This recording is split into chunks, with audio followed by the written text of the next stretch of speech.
Selamat pagi anak-anak Ibu. Pada pagi hari ini kita akan mempelajari pelajaran bahasa Indonesia ya anakku ya. Jadi sebelum kita memulai pelajaran kita, alangkah baiknya kita berdoa terlebih dahulu. Berdoa dimulai dalam nama Bapa dan Putra dan Roh Kudus. Amin. Amin. Atas nama Bapa dan Putra dan Roh Kudus. Amin. Nah, kita akan mempelajari menelaah struktur kebahasaan pada puisi rakyat. Bahasa Indonesia kelas 7 bab 5 subbab yang C ya anakku ya. Nah, struktur pada puisi rakyat yaitu terdiri dari 3 pantun, syair, dan gurindam. Adalah susunan kata atau kalimat yang sesuai dengan ciri masing-masing puisi rakyat, pantun, syair, atau gurindam. Kemudian ciri tersebut diterapkan pada puisi rakyat yang kita baca sebagai dasar penulisan struktur puisi rakyat. Struktur pada puisi rakyat ini contoh dalam pantun: air surut memungut bayam, sayur diisi ke dalam kantung. Jangan diikuti tabiat ayam, bertelur sebiji riuh sekampung. Nah, di sini ada contoh dari pantun. Nah, ciri-ciri dari pantun itu terdiri dari 5. Tiap bait terdiri dari 4 baris. Kita lihat pada pantun. Nah, terdiri dari 4 baris. Benar ya anakku ya? Yang kedua, tiap baris terdiri dari 2 sampai 12 suku kata. Yang ketiga, rima akhir setiap baris adalah A, B, A, B. Coba kita lihat contohnya. Nah, contohnya di sini M, G, M, G. Berarti benar ya anakku ya, A, B, A, B ya kan? Nah, baris pertama dan kedua merupakan sampiran. Nah, kita lihat baris pertama dan kedua itu merupakan sampiran ya. Air surut memungut bayam, sayur diisi ke dalam kantung. Jangan diikuti tabiat ayam, bertelur sebiji riuh sekampung. Nah, itu benar adalah merupakan sampiran. Baris ketiga dan keempat merupakan isi. Nah, coba kita lihat ya. Baris keempat itu jangan diikuti tabiat ayam, bertelur sebiji riuh sekampung. Nah, barisan ketiga dan keempat itu adalah isi pantun. Nah, jadi untuk mendapatkan struktur menelaahnya, nah kita lihat. 1 bait adalah 4 baris. Ya, benar ya kan aku? Mempunyai rima MG MG seperti yang Ibu bilang tadi, A B kan. Baris 1 dan 2 adalah merupakan sampiran. Baris 3 dan 4 adalah merupakan isi dari pantun. Antara sampiran dan isi tidak saling sambung atau tidak berhubungan. Nah, itulah struktur pada puisi rakyat. Masuk kita ke bahasaan pada puisi rakyat. Kebahasaan pada puisi rakyat ini ada 3 jenis kalimatnya: kata penghubung, kalimat tunggal, dan majemuk. Kebahasaan berdasarkan jenis kalimat. Kalimat perintah berisi memberi perintah atau suruhan. Contohnya, buanglah sampah pada tempatnya. Yang kedua, kalimat saran berisi saran yang baik kepada orang lain. Sebaiknya, seyoganannya. Contohnya, sebaiknya kau pikirkan dahulu. Masuk lagi kalimat ajakan. Kalimat ajakan ini berisi ajakan orang lain melakukan sesuatu perbuatan. Ayo, mari, itulah contohnya. Contoh dari kalimatnya, mari kita jaga kebersihan. Yang keempat, kalimat seru. Kalimat seru ini adalah berisi ungkapan rasa hati, kagum, heran, senang, dan sedih.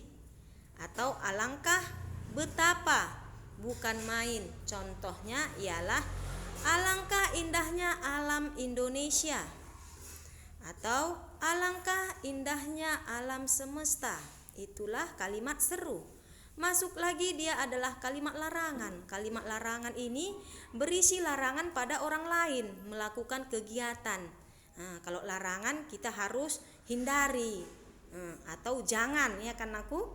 Contohnya, janganlah berprasangka buruk pada sesama. Itulah contoh dari kebahasaan berdasarkan jenis kalimat, ya nakku ya.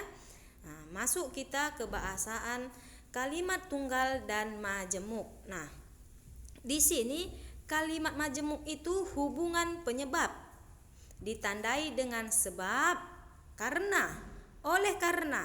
Contohnya, hari ini aku bersedih karena berpisah dengan sahabat. Kalimat majemuk hubungan perbandingan ditandai dengan ibarat, seperti, bagaikan, laksana, sebagaimana, atau lebih baik. Contohnya, belajar di waktu kecil seperti melukis di atas batu. Yang ketiga, kalimat majemuk hubungan akibat. Nah, kalau yang hubungan akibat ini ditandai dengan sehingga, sampai, maka. Contohnya, Dian belajar karena sehingga dapat memenangi olimpiade itu. Itulah hubungan akibat.